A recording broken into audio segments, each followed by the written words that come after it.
2000, second elections. He debated whether or not to run for re-election, if it was worth it. He thought and even said, "I've been at the helm for a long time, and people are tired too. I'm not a young boy anymore either," and so on. Shevardnadze was healthy enough to run for re-election, but what concerned me was his motivation. Does he have enough drive for further reforms? Is he ready for radical changes? He was a celebrated reformer. There was a reason for that. In 1996-97, Georgia emerged as a torchbearer reformer. His reforms helped Georgia gain recognition. Those were most complex reforms, but did he still have it in him? People at his age usually don't.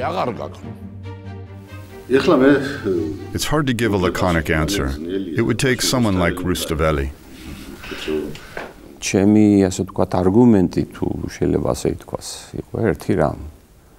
I argued that an enormous cause was set in motion, meaning the Baku-Ceyhan project, which had to continue no matter what. If he didn't run in 2000, Baku-Ceyhan would have never worked out. And without it, who knows how it would play out for Georgia and its strategic importance. On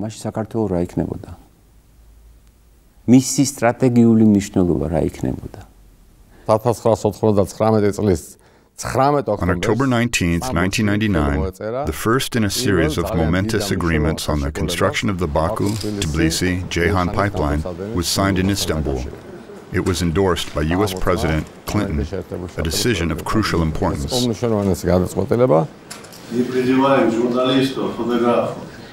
I urge journalists and photographers to keep these pictures. In due time, they will prove unique, priceless.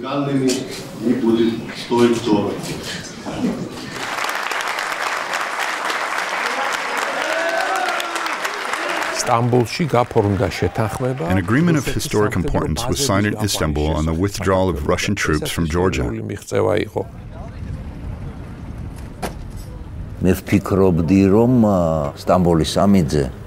At the Istanbul summit, Shevardnadze accepted the partial withdrawal of Russian troops, but I thought it was an ill-judged step. In fact, we already had full withdrawal arrangements with the military.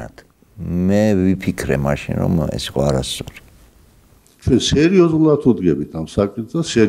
are treating this issue seriously, and not because they will leave peacefully, so we can all say, "Good job, Shevardnadze." No. What will we do after that? That's what I want to know.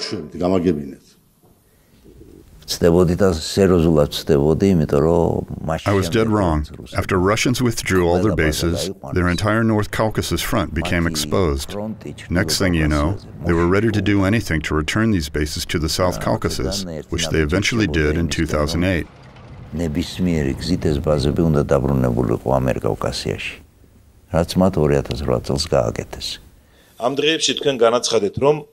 You have pledged that, as long as you are Georgia's president, no force can bring the country to its knees. Yet former Security Minister Otar Khatiashvili argues that Georgia is past the kneeling phase, already flat on its back, in fact. Who will help Georgia get back on its feet, and how? The former Security Minister asks. First things first, was the former minister lying or kneeling? I'll answer your question once you figure that out.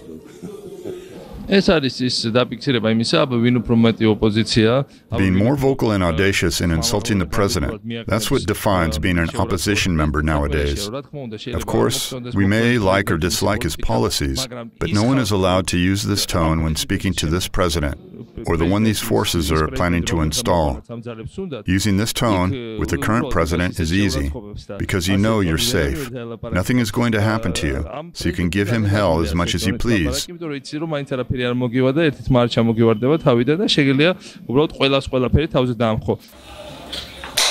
Hello.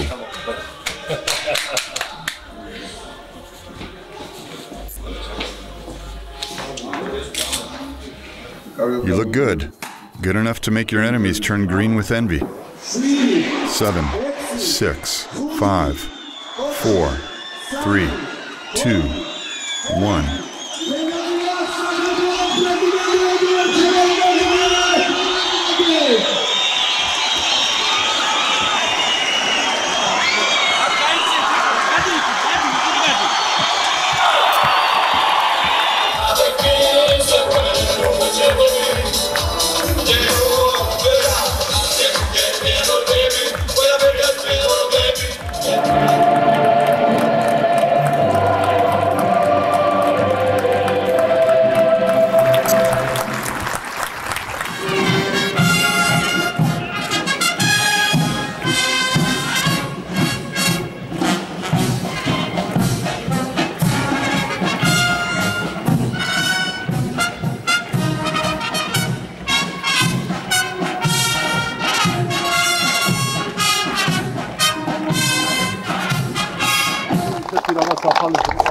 No need to have tanks or cannons. We don't have them anyway. So what? If anything, we can pick up our swords. What's your name? Edward? Wow, you'll be president of Georgia. This one here, he may be too.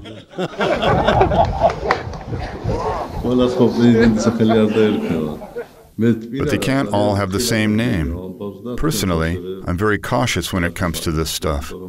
And I suggest you be careful too, because there are no permanent presidents, and that calls for renaming. It's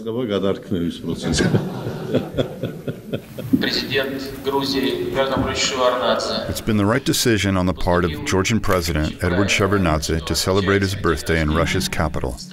On behalf of all you present here, I once again wish you all the best on the occasion of your birthday.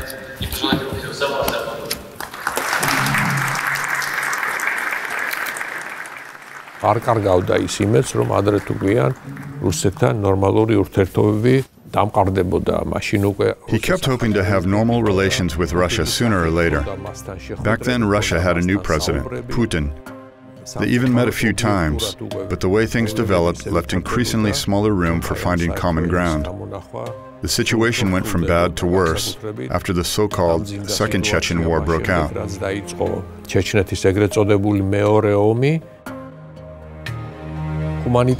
From the humanitarian standpoint, it was impossible to deny shelter to refugees. War was raging, with children, women, and men fleeing. There was no telling who was an insurgent and who was not.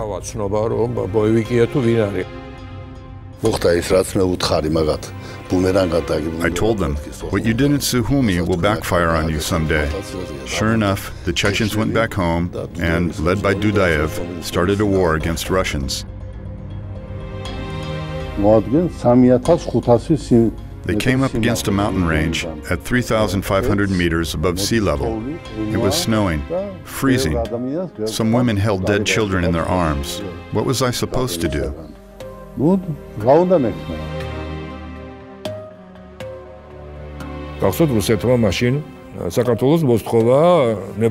Back then, Russia demanded Georgia to allow its troops across Georgia's territory and attack Chechnya from the south. Of course, Georgia cannot allow that. It was totally unacceptable. Quoting President Shevardnadze, it would mean Georgia's involvement in the Great Caucasian War. This was followed by a mandatory visa policy that benefited neither Russia nor Georgia. The refusal to let Russian troops pass through resulted in an openly discussed possibility of a special operation. Putin himself admitted it in Sochi by telling army officials that a special operation was a real possibility.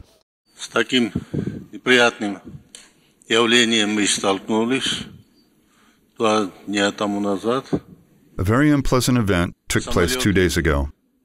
Airplanes flying from the Russian side started bombing Georgian villages, and it's not their first time, by the way.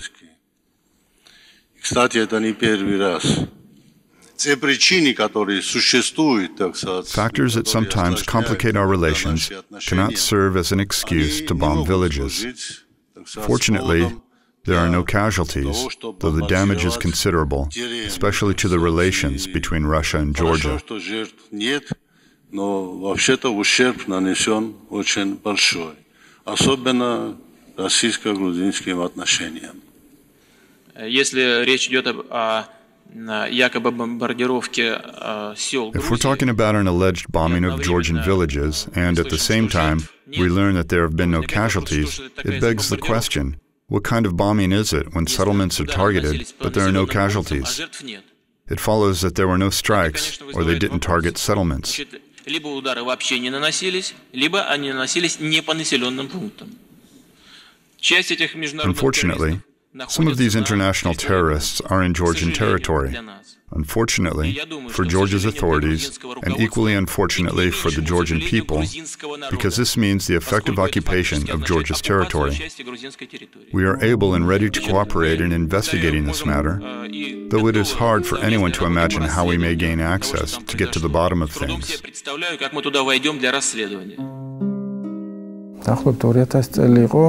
It must have been the year 2000 when Russians dispatched air landing troops to Abkhazia just to set up a military base. We were losing control over the valley. We might as well have called it a day and gone home. A few hours later, Mr. Shevardnadze decided to fly there. He had a habit of taking surprise trips without warning his security guards or anyone else, a major headache. He said, "I'm flying off to Kadori in 10 minutes. Get the choppers ready." Objecting was not an option, useless and futile. His security guards were always on edge and always on guard, because no one knew when Mr. Shevardnadze would suddenly decide to go and where. 15 minutes later, Tsitso told me, "He's in the elevator waiting for you." No further information. We grabbed whatever armament was available and flew off. I spoke with Emzar Kvitsiani, state representative at the time, asking about the situation on the ground. He reported they're camped along the valley, armed to the teeth. It's not a regular unit. They're all officers led by some colonel. No automatic rifles, only machine guns and grenade launchers, also handguns and daggers. It's called a heavy weapons company. და ყველას აქვს ჩადებული უკან მოკიდებული ყუმბარ ტორცნი რა თავისი ჭურებით. აღარ უტყამ შეიარაღებს აქვს დანები და პისტოლე და ძიმე შეიარაღება ქვია ამას ფეხოსანთა ჯარის რა.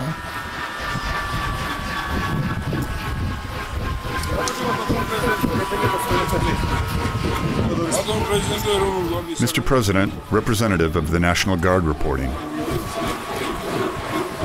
I said, keep everyone in position until my arrival, but you still let them go? Not yet, but they're fleeing. These are air landing troops, and this is their commanding officer. Mr. President, Company Commander, Colonel Astakhov, greetings. We must solve this issue. Any further decision to be made down the road will be taken care of on a government level. Now we must part in peace. I'll need time, because we have 13 choppers to unload. I can't do everything at once. You're not too far from here. We have agreed to help you with vehicles. You can drive 10 kilometers by car, and there will be cars provided. We have an agreement. And the boys will help you too. We can also use helicopters to bring them to the pass. Emzar. Air landing troops will march on foot. Why do we have to transport them? Who invited them here anyway? They can walk. No big deal. We'll transport the goods all right, but let them walk. There must be about 70 men. How many are you? A company, about 80 men. Actually 76, give or take. We've already counted. And the valuables? Beds? Tents? Provisions? Ammo? Vehicles? Yes, yes. How much time until my departure? Correct. That's what we agreed on. Maybe you could stay, Mr. President. If this issue is not solved today, I'll have to make a decision on withdrawing all peacemakers from Abkhazia. Understood. I'll issue an order. All right, do it. I'll stay for a while, and you go ahead. Start moving. Yes, sir. The whole world is involved, so that you know. I understand. And not just Moscow. I spoke with the president today. They all understand. It won't be easy. They'll have to do some carrying on foot, but they can handle it.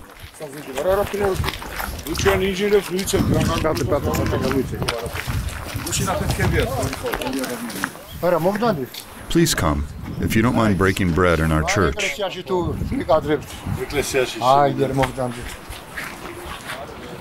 A church? Where? Over there.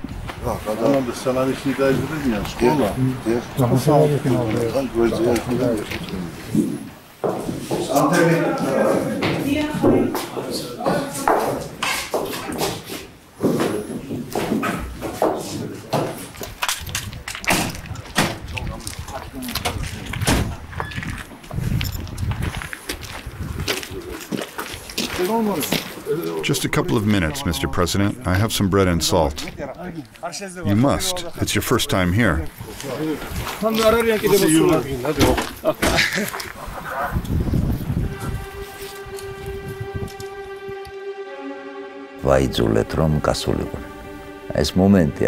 We forced him to go out.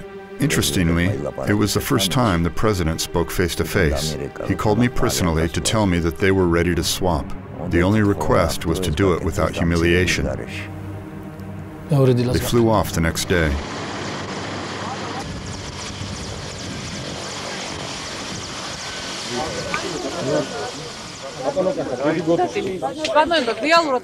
There's so many. How did you get here?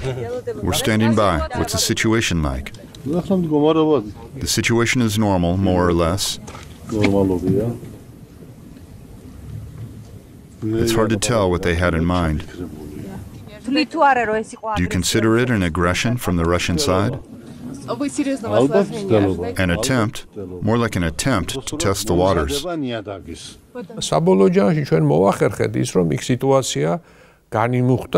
Eventually, we succeeded in resolving the situation on our own, but it took time, and the relations with Russia grew tenser.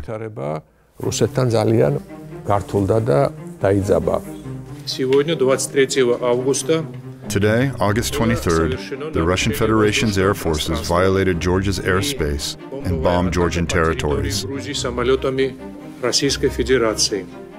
As a result of this bombing, one Georgian citizen, a driver, was killed.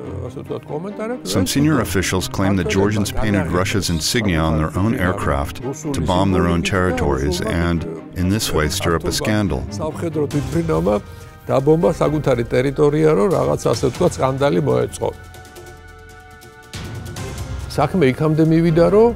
თავდაცვის სამინისტროს ერთ-ერთ კომენტარში გვარიც დაასახელეს ვითომ ქართველი პილოტისა, რომელიც მართავდა ამ თვითმფრინავს და გვარი მოგახსენოთ რანაირი იყო. Things got so out of hand that the Russian Defense Ministry, in one of its comments, mentioned a Georgian pilot's name that allegedly flew this aircraft. Do you want to know his name? Rustaveli. I was working at the embassy then, and we issued a statement that no such last name existed in Georgia. If the Defense Ministry meant the poet Rustaveli, he lived in the 12th century and could not have served as an army pilot. It was ridiculous. Amid these developments, Mr. Shevardnadze arrived, his last visit to Moscow.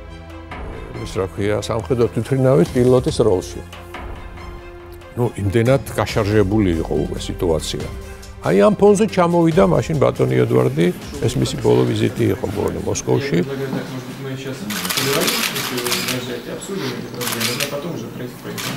ძიმე შეხვედრები ყოველთვის გამოირჩეოდა რუსეთის ფედერაციის პრეზიდენტთან. ეს იყო მისი. Meetings with the president of the Russian Federation were always difficult. A demonstration of Shevardnadze's amazing, unique presence of mind and stamina. Так что мы будем решать абхазский вопрос мирными средствами только с помощью России. We will solve the Abkhazian issue only through peaceful methods, with assistance from Russia and some of the other parties involved. Let Abkhazians calm down. They should realize that Abkhazia will never be an independent state. Не будет самостоятельного абхазского государства. Никогда Россия не согласится с тем, что принять Абхазию ассоциированной. Russia will never accept them as an active associated member. It would violate international law, and Russia will never do that. Through joint effort, though, we will find a solution, I believe. А совместными усилиями мы найдем мирное решение. Я уверен. კრემლიდან რო წამოვედით უკან, საელჩოსკენ მე ვკითხე რომ ბატონო ედვარდ On our way from the Kremlin to the embassy, I asked him, Mr. Shevardnadze, did you by chance get to talk about the airplane that was shot down? He had recently received some satellite imagery from American partners. That plane entered Georgia's airspace from Russia. So to my question, Shevardnadze replied, "Yes, I brought up this issue, and in response, Putin told me, I know all about it."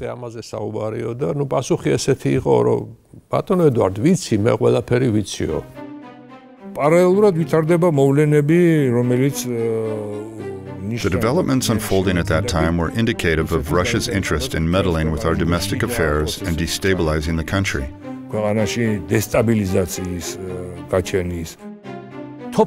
We wouldn't let them fire a single shot, because in case of a war, we stood no chance. How could we fight against a country of 150 million? It was still possible to strike a balance in the relations with Russia to prevent them from reaching a critical point. No matter what, we had trade and economic relations with Russia, and there was an intergovernmental mechanism to regulate economic problems.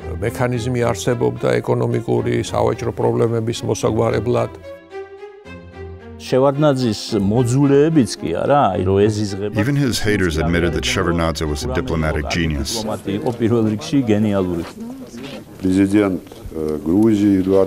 Georgian President Eduard Shevardnadze chose an absolutely correct course. We cannot separate the South Ossetian problem from the wider Caucasian problem. I consider him a friend, and I am proud of it.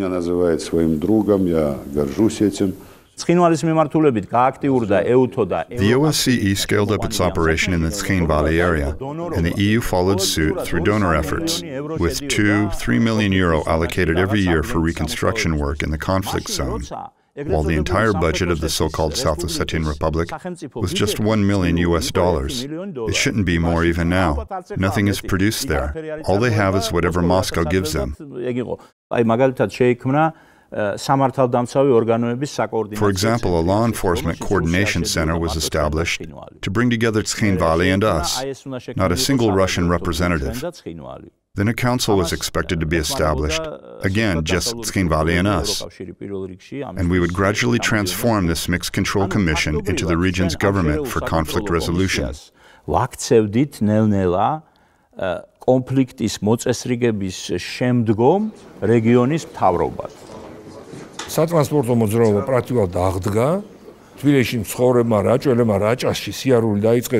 Transport was practically restored. Racha's residents living in Tbilisi were now traveling to Racha via Tkhin Valley. They remember it well. Both Ossetians and Georgians started to return to the remote villages of the Tkhin Valley region, the most vivid demonstration of things taking a turn for the better.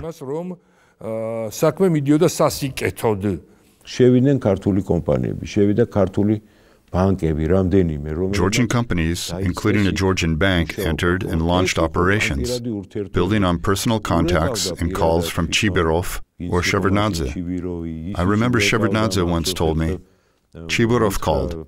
They've run out of gas, so maybe we should help." And we supplied gas.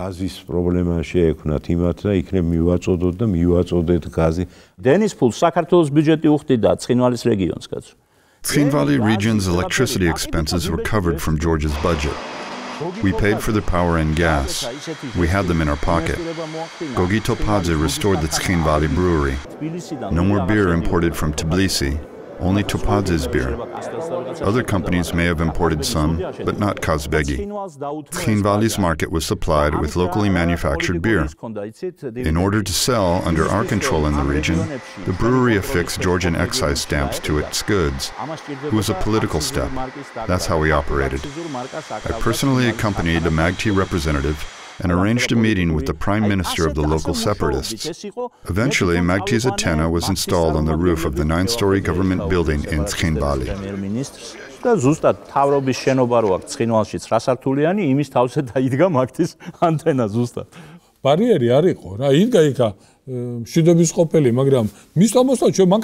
There were no barriers. Peacekeepers were stationed there, but traffic flow was free, no roadblocks either. Our company, MAGTCOM, built 18 stations in South Ossetia's territory.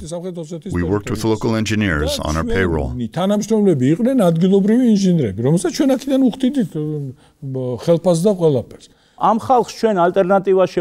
offered an alternative to Tkhin Valley's population in an attempt to win them over. The Ergneti market set the stage for cooperation.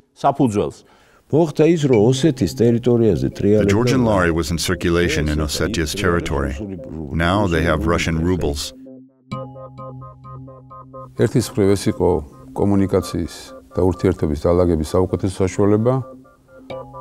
On one hand, communication and relationships were in the making. In fact, on an interpersonal level, the Georgian-Ossetian conflict was over. On the other hand, however, there were subversions undermining the Georgian economy. Scores of Georgian officials got a piece of the pie. Fuel, grain, and cigarettes were imported in large volumes. According to some experts, the Georgian economy lost about $12 million over that period, and this process continued for years.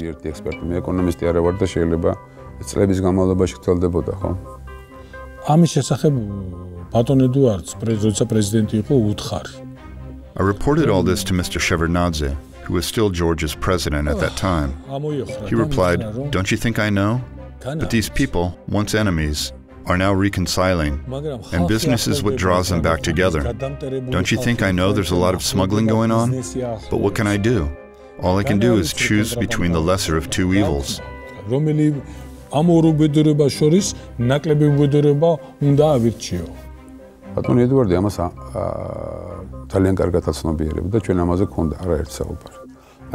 Mr. Shevardnadze was well aware of it.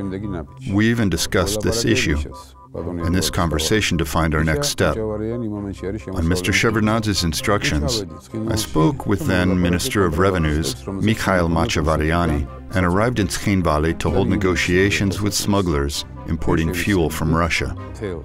It was July 2000.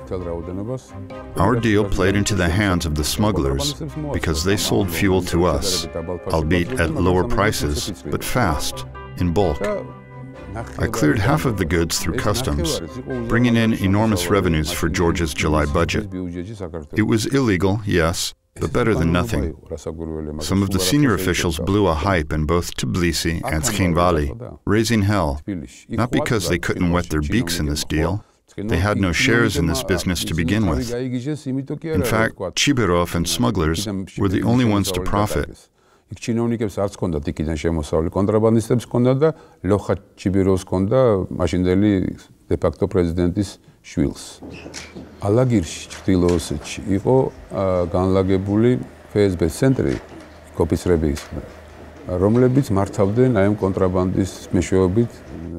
The truth is that there was a special FSB center in Aligir, North Ossetia, where Russian army officers devised all kinds of plans to undermine the Georgian economy.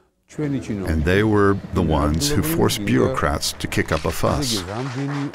I don't even know how many officials visited Mr. Shevardnadze to nag him about it. Eventually, they succeeded in sabotaging this deal, however effective it was. He did not turn a blind eye to it, and he couldn't resist so much pressure. There's only so much a man can handle, right? He was in an advanced age, after all.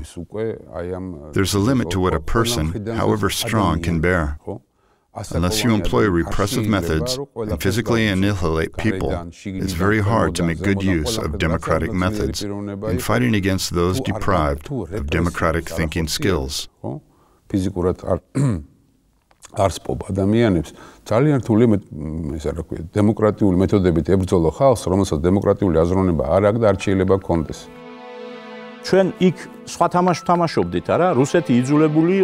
We were playing a different kind of game.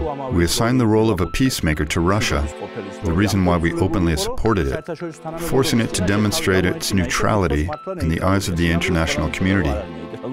In reality, however, it was clear to all that Russia was anything but neutral. Otherwise, those separatist regimes would not have existed.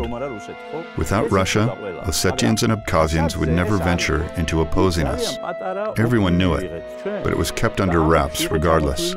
We had a brief memo consisting of 4 points defining what it meant to regulate the Georgian-Ossetian conflict. 1. Ensuring security in the conflict zone. 2. Building trust between the sides. 3. Reviving the region's economy. And 4. Putting in place full-scale political resolution. By 2000, the first 3 were fulfilled. The 4th point, on political resolution, meant defining the status of the Tskhinvali region within Georgia. It had to be acceptable to both us and the separatists. პოლიტიკური მოწესრიგება რას ნიშნავდა? რომ განსაზღვრული იყო ცხინვალის რეგიონის სტატუსი საქართველოს შემადგენლობაში, ხო? ისეთი სტატუსი, რომელიც მისაღები იქნებოდა ჩვენთვისაც და სეპარატისტებისაც. და ბოლოს უკვე ფორმალურ ოფიციალური ასე ვთქვათ. And finally, the official aspect of this business, a meeting between Mr. Chiborov, then president of South Ossetia, and Shevardnadze. Actually, there were two meetings, and I attended one of them in Likani, which discussed South Ossetia's possible status within the Georgian state. უნდა ქონოდა სამხრეთ ოსეთ საქართველოს სახელმწიფოში. Поздравляю всех присутствующих. I congratulate all of you on taking this momentous third step. I hope it will allow us to take further steps and eventually have new developments.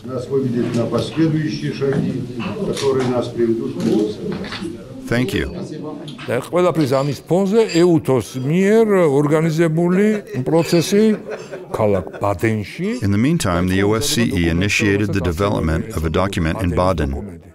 Known as the Baden document, it discussed South Ossetia's status within the Georgian state. სამხრეთ ოსეთის სტატუსის თაობაზე.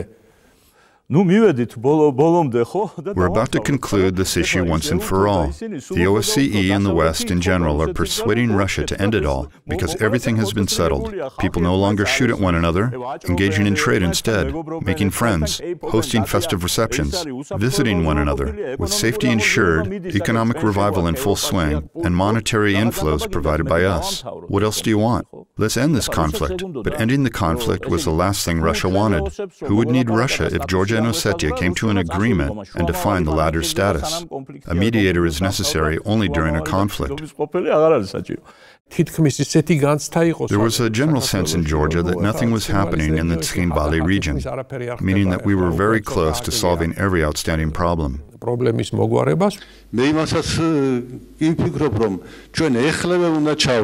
also think that the time is ripe for investing in the prospects of tourism development towards solving the Abkhazian problem.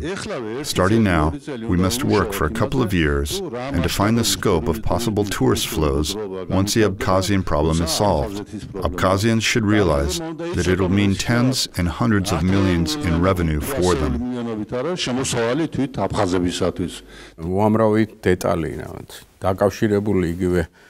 Relations with Abkhazians involve myriad details.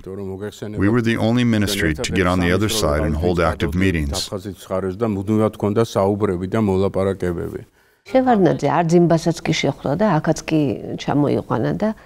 Shevardnadze met with Ardzinba, inviting him over and even shaking his hand, but because Shevardnadze's goal was to take pragmatic steps.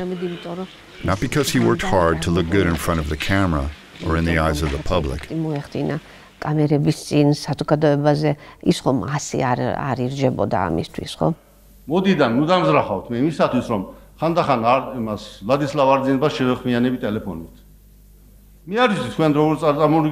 hold it against me if I call Ardzinba once in a while. You think I take pleasure in it?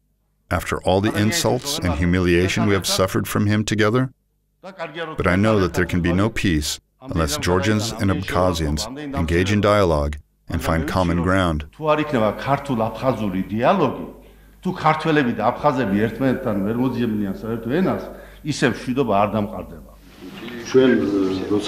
Ardzinba and I had to talk about the reasons of this war as little as possible, because once we got going on this issue, the meeting would lose its purpose. In fact, it would never end. Ardzinba, როგორ არ უყვარდა. როგორ შეიძლება რა?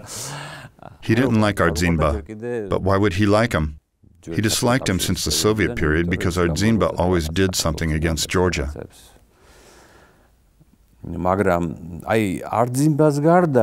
Besides Ardzinba, there were Ankvab and other normal people worth dealing with, and Shevardnadze did engage with them.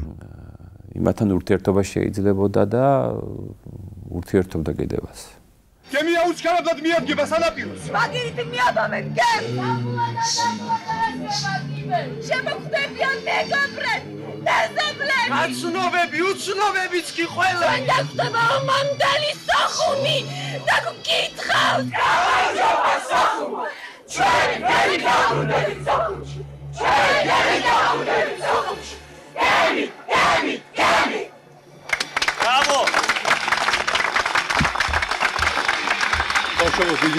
Kids, thank you very much.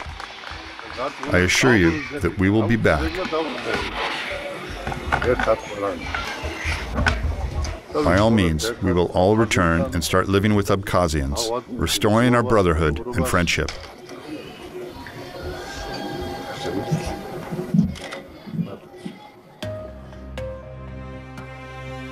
სანამ შევარდნაძე იყო პირდაპირ უნდა ვთქვათ არ შეწყვეტილა მუშაობა For as long as Shevardnadze remained at the helm, work on returning Abkhazia never stopped. He was told repeatedly that it would be a most difficult, the hardest, longest process, but he never treated it as a myth, as an abstraction. ბატონმა ბაღაფშმა მიმართა ბატონ ედვარდს, რომ ჭირდებოდა გარკვეული ხაზების აღდგენა აფხაზეთის ტერიტორიაზე. Mr. Bagapsh asked for Mr. Shevardnadze's help in restoring some railroad lines in Abkhazia. Mr. Shevardnadze called me in. I was familiar with this issue because I handed him Bagapsh's letter earlier. What do you think, Dato? Should we go ahead and enter? Isn't it a bit too dangerous? There was a lot of work to do, with the tracks in Ochamchira, Sokhumi, and other sections in need of rebuilding altogether. Eventually, our column of vehicles started off and pressed on for 3 days.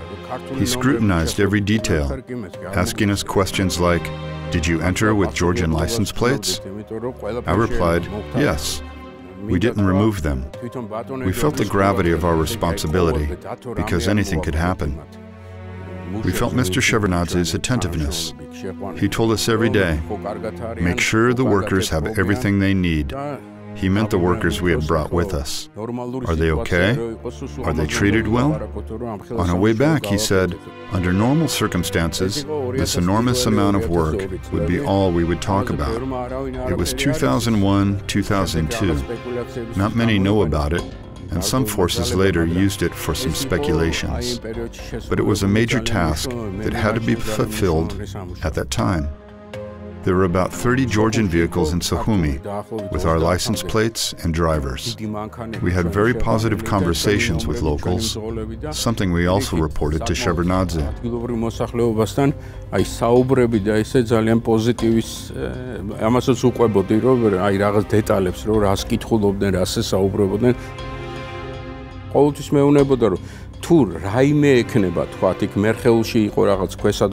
He always told me to do everything in my power to lend them a helping hand in case they were in need, so that they could see that we cared about them. There were 5 units on the Nguri River, a miserable sight to see. Only 2 units were operable at Georgia's largest hydropower plant, one working at half capacity, the other at full capacity. After signing the agreement on rehabilitation in the conflict zone in 1998, we carried out some work there. In 2001, 2002, rehabilitation followed, to be completed in 2014. Mr. Shevardnadze also held a series of meetings with the EBRD. Importantly, the bank eventually allocated a loan for the Nguri's rehabilitation in the conflict zone. თანაც ურთიერთობაში რამდენჯერმე შეხვედრა იყო ბატონ ედვარდთან და მე ვთვლი რომ მისი ფაქტორიც ასევე მნიშვნელოვანი იყო რომ კონფლიქტურ ზონაში პირველად EBRD-მ გამოყო ესეთი კრედიტი რომ ენგურის რეაბილიტაცია მოგვეხდინა. After reaching an agreement during my meeting with Putin in Sochi, a small stronghold emerged in Abkhazia.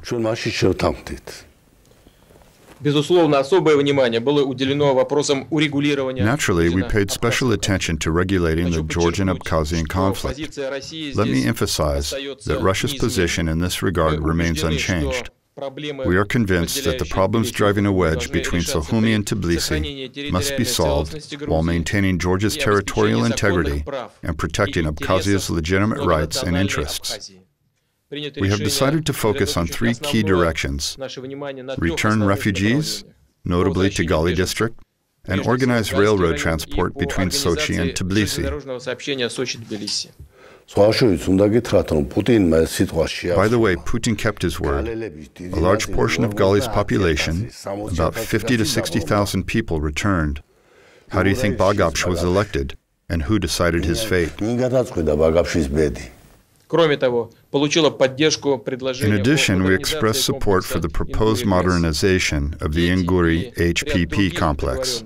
This and a number of other agreements are reflected in our latest final statement.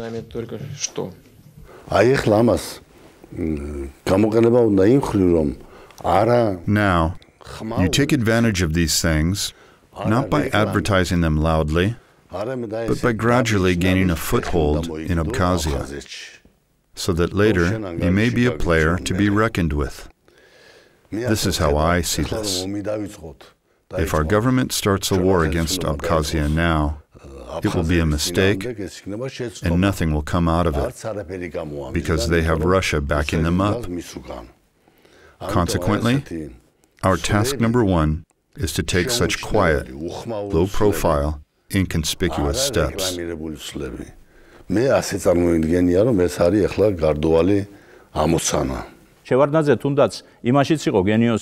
Russia created the separatist regime and used it against us, but its recognition never took place. And that, too, must be credited to Shevardnadze's prudence. Though some consider it a formality, recognition is important. By then, Russians realized that they had given us more freedom in Tskhinvali, a step preconditioned by economic factors. Tskhinvali was poorer than Abkhazia, explaining why it had to survive off Georgia. Consequently, we earned political dividends, and now Russia was in desperate need of a provocation to throw the situation into disarray.